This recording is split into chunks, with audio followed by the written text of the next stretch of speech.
Hello, hello, hello. Good afternoon. Happy Tuesday. Now, if you listen to my podcast on your favorite podcast platform, which I hope you do, the Black Mind Garden. So, welcome back to another episode of the Black Mind Garden, and I am excited to be back because I have lots of things have been going on, and one of them is really leaning into and delving into the work that I do with organizations and communities around psychological safety. And so I've been focusing a lot of my content on that. For those of you who follow me on various social media platforms, you may actually notice that. But I still do the coach certifications, and so if you're interested in that, I do still provide those. So today I really want to talk about this idea of personal development as a process rather than a destination, and the three traps that people fall into when they're pursuing their personal development, when they're growing, when they're in their work, when they're going about their lives, the three traps and some three tips to really moving through this sort of process that can be uncomfortable. If you've listened to past podcasts, if you ever heard me speak on stage, I often talk about the four stages of learning. And one of the major things that I notice, and this is just working with organizations, this is working with individuals, is that sometimes I come across people, actually more often than you would think, when they're in these either like high positions of authority, or if they have done a lot of work before, or if they are by society and many people's standards considered highly educated, they're at this destination like, I already know.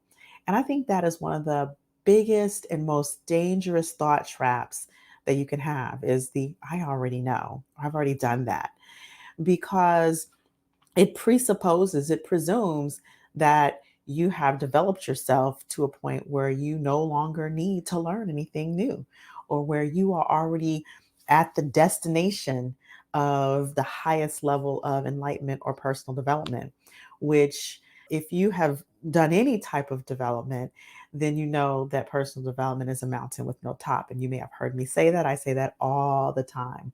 And so I'm sorry to say that if you're just learning about this process of personal development, or personal growth, as we call it as well, that growth is always happening if you are choosing it. All right. So, one of the biggest thought traps is that, hey, I already know, I've already done this. I don't need to do that anymore. I don't need to learn anymore. I've already done all my healing. I don't need to peel back any more layers. That is one of a sort of a dangerous thought trap that people get into wherever they are in their journey, in their career journey, or their relationship journeys, or their personal journeys. And so I want to start with this whole process of the four stages of learning, because I talk about that often.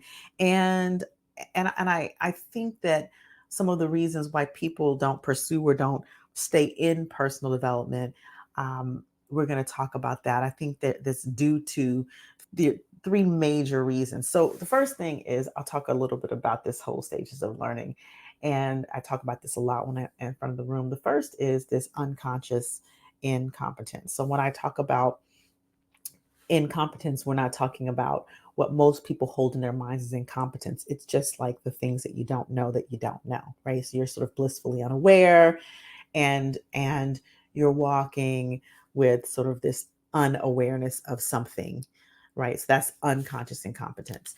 But then you move into this space, something happens. Sometimes there's an event, sometimes you hear something, sometimes a friend shares something. Maybe you're listening to a podcast and you recognize, oh, there's something to learn. There's something that I don't know. And so then you move into this space of conscious incompetence, the thing that you know that you don't know. Now, this is one of the places where, depending on who you are, can be very uncomfortable, because we don't like to not know, right? We don't like to not know. But then you pursue the learning path. And as you pursue the learning path, and whatever it is, you start to learn the thing, but it's not quite second nature yet. So it's effortful. It's effortful and it's clunky and it's not perfect. And this is a second place where personal development can be, or learning, period, can be uncomfortable because at, as much as we may like to learn, we don't like to learn imperfectly. We don't like to take imperfect action. And in the work that I do in anti-oppression, we often talk about why people get stalled in this type of work. In But in personal development, this is another reason why people get stalled, because once you discover that you don't know something, and you go into the learning process, especially for people who are high performing people, you expect that you're going to get it right the first time, and you expect for it to be perfect. And that is another dangerous thought trap, is expecting perfectionism at any given time, right? Maybe there's something that you do that does come out perfect in your mind, in your mind's eye, or in your set of standards, but expecting that all the time is very dangerous, because it can put us in inaction. So then you've learned the thing, and then at some point, you move from it being effortful, to it being second nature. And so you move into this space from conscious competence to unconscious competence. So you have this sort of spectrum from unconscious competence, that blissful unawareness, that thing that you don't know, into conscious incompetence, the thing now that you don't know, the skill that you don't know, or the idea that you're still learning, that you need to learn. And then you move, as you practice, as you go on the learning journey, you move into conscious competence, which is the effortful nature of it, which is the I got to practice. It's clunky, it's not perfect. And then you move into that second nature once you practice it enough. Now, this is the key. Moving at any given time from conscious competence to unconscious competence takes practice. And second nature can also be a very deceptively dangerous place to be. Why? Because when we relegate things to our unconscious, when we get so good at things that they're second nature, we often forget that there is more to learn, and we get comfortable inside of second nature. And so the thing about that is that there's always going to be something in our blissful unawareness place. There's always going to be something that you don't know that you don't know. And when we get to this space of unconscious competence or second nature, sometimes we get so many things, so many skills inside of that second nature, that we begin to feel like there is very little left in that blissful awareness state. And I think that is a dangerous place to be. I think one of the reasons why people don't push past, once we get to a certain point of second nature, acquiring so many skills in that second nature, and the so many skills can lead us on into paths, success paths, can lead us into financial abundance paths. It can lead us into successful relationship paths. It can lead us into great parenting paths. It can lead us into many different paths, that when we get a certain set of skills, when we become an expert in whatever it is that we are, that expert is like that second nature, when we can resist wanting to expand to that next level of conscious competence or conscious incompetence, right? So one of the things I think that, or three things I'm going to tell you, I think that prevent people from wanting to go beyond or go back into that state of conscious incompetence and conscious competence, is that number one, people not understanding that personal development is not always linear, right? So, generally speaking, if you think about the stock market does lots of things, right? It goes up, it goes down. Now, it may be trending up, maybe flat for, or maybe trending down, but it's not linear. And that is the way personal development is as well. Personal development is not linear. Oftentimes when you Allow yourself to recognize the state of unconscious of conscious incompetence, right? The thing that you allow yourself to pull into the awareness. You search for the unconscious incompetence. You search for what is it that I don't know. How do I put myself in a space where I can continue to discover that will expand my capacity to impact the world, to impact my organization, to be a better parent, to be a better spouse or partner, to be a better friend or family member. What do I not know that I need to know? So um, when we begin to do that, we start to get, well, the things that we thought that we were great at, maybe there's more to learn, like communication, for example, or being a person who listens well. Maybe you consider yourself a good listener. Maybe you consider yourself a good communicator. But having done all of the work that you've done in communication and having people tell you that you're a good communicator does not mean that there are not more techniques, more ways you can expand your listening, places that maybe you hadn't thought about before, unconscious incompetences that could actually elevate your level to connect with another. Okay, so now it's not linear. You thought, oh, I was good at this, and then you found out, wow, I'm okay, but there's so many things to learn. Now, the second thing is personal development in whatever domain that you're dealing with it. And let's talk about it in the domain of communication. It is uncomfortable. It's uncomfortable. So here you are thinking that you're a master communicator, a great listener, and then you discover there's all this stuff that you don't know about listening. And then to learn new ways of listening, to learn new ways of communicating, and not have it be perfect, right? Conscious incompetence to conscious competence, and have it not be perfect when you're practicing, it feels uncomfortable. So I'll tell you, when I do my trainings, my coach certifications, and I talk about, a lot of it is initially the foundationals, learning new ways to listen, learning new ways to listen, not just with our ears, but listen with our eyes, being like expanding our powers of observation, and also new ways to use language that break down the resistances that help people to navigate conflict and help people to loosen the grip on their problems. That's a lot of what I teach when I teach communication in organizations, when I do my coach certifications. And when I do the coach certifications, we go really, really deep into the deconstructing language. Oftentimes, people who are coming to my trainings are physicians, or they're coaches, very experienced coaches, or they're therapists, or people who really know how to listen. They know how to communicate. They're highly educated. I've had attorneys, executives. And what happens is, because they're learning something, the language that we're using is a little bit different. The skills and tools are things that maybe they hadn't heard of before. It gets very uncomfortable because it's new.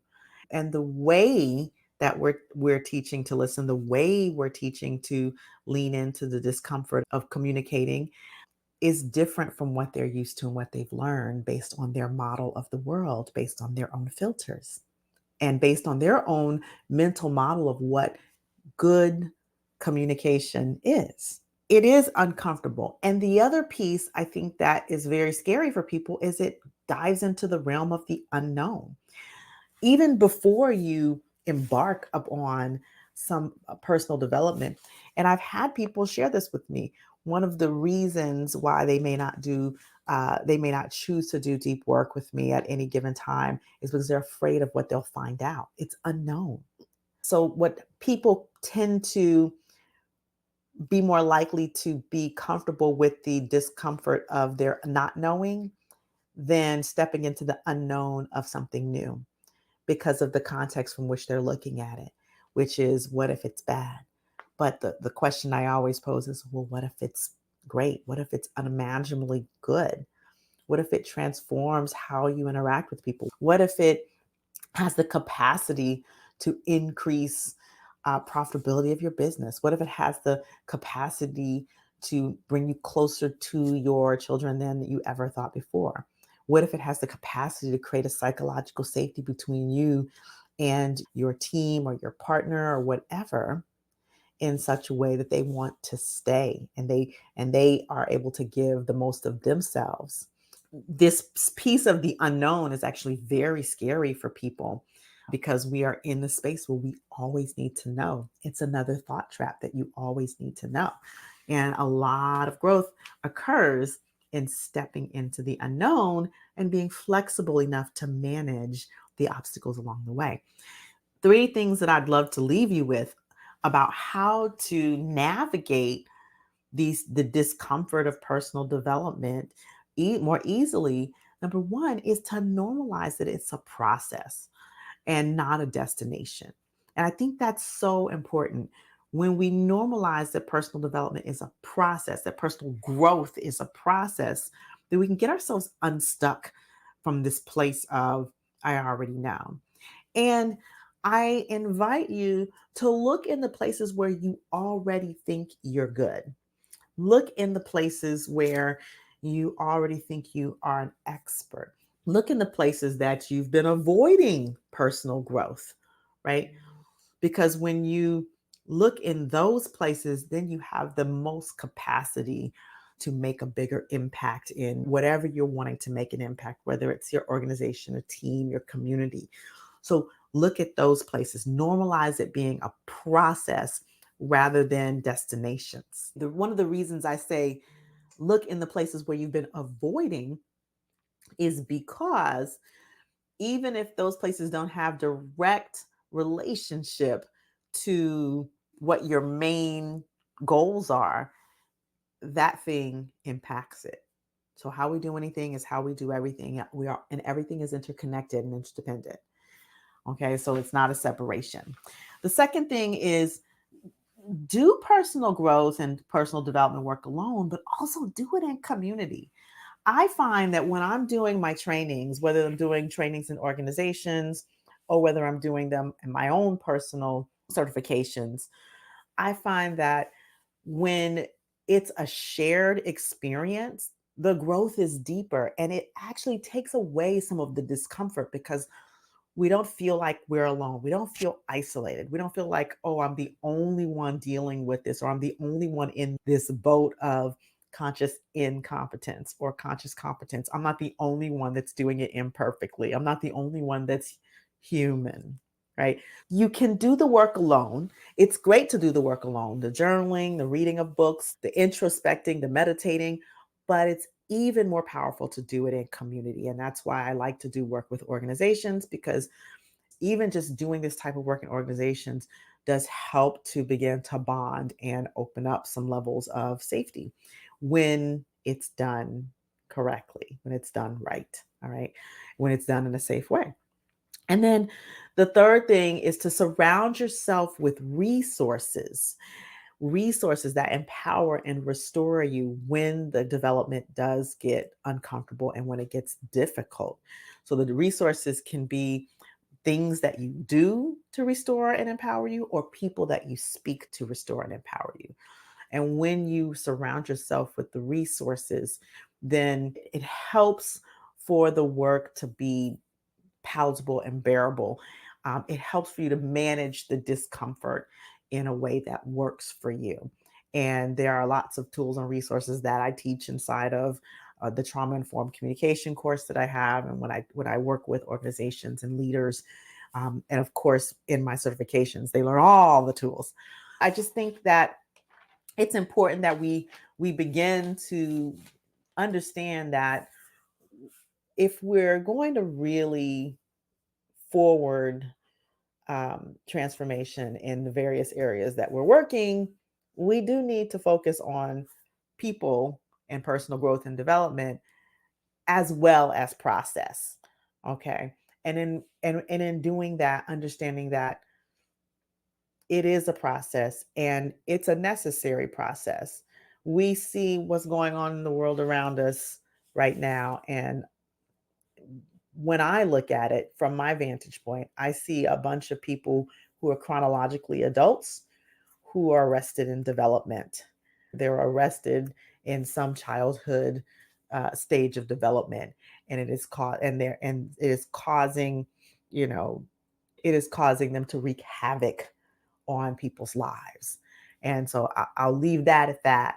But I do want to let you know that if you are interested in learning more about the work that I do in terms of expanding psychological safety, expanding the level to which you can communicate in a trauma informed way through a trauma informed lens, I do have a course, Communication That Transforms. And so you can, if you're listening, it will be in the show notes. If you're in an organization and want me to come and speak on trauma, on psychological safety, on trauma informed communication, then just reach out to me and I'm happy to speak with you. And as well, if you're interested in, you're like, what is this NLP training? What is this certification?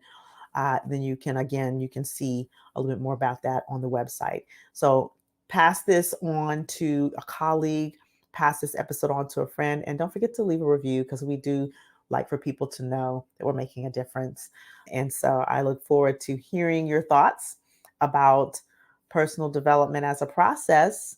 And we will see you on the next episode. So until then, stay empowered.